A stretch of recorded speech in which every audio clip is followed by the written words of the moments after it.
Estamos falando de que hai un claro problema de remuda xeracional. E se non, mirade os datos, porque en Galicia hai 215.445 autónomos, donos de empresas galegas, que se van a xubilar pois en 5 anos. Xa sabedes que esta cifra non deixa de aumentar e se non teñen que se quede co seu negocio, esos negocios, esas empresas pecharán. Estamos falando de que o 90% das empresas familiares están en risco de desaparecer en Galicia. Espiño, unha cifra que chama máis que a atención. E que afecta a todos os sectores, Rocío, pero nós hoxe queremos mirar directamente ao mar.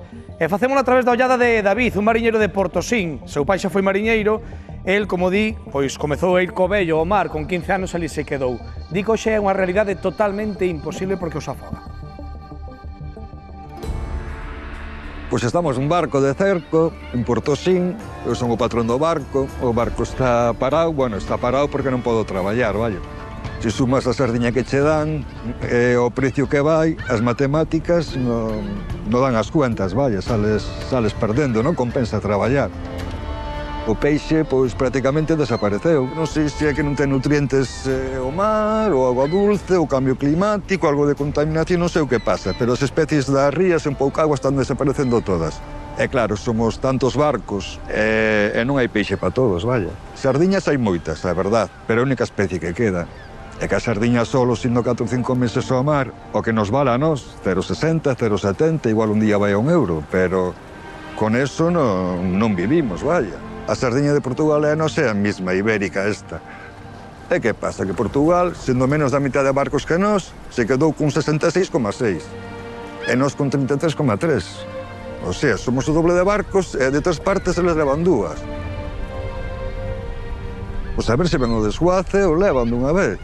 É que non podo traballar, non hai que non queira, que vou a facer? Que esta non dio queire para nada. A cousa tal como está, este ano pois puxeno á venta e non hai que nos queira. Quen se vai meter en isto? Quen vai a comprar unha cousa que os que saben de verdad que levan toda a vida non lles compensa?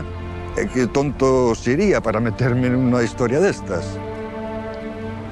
Do verán aproveitaba moitos rapaces que estaban estudiando e o vello sempre levaba un par deles só así, bueno, amigos que tiña que lle pedían a ver se podía leválos para ganar algo.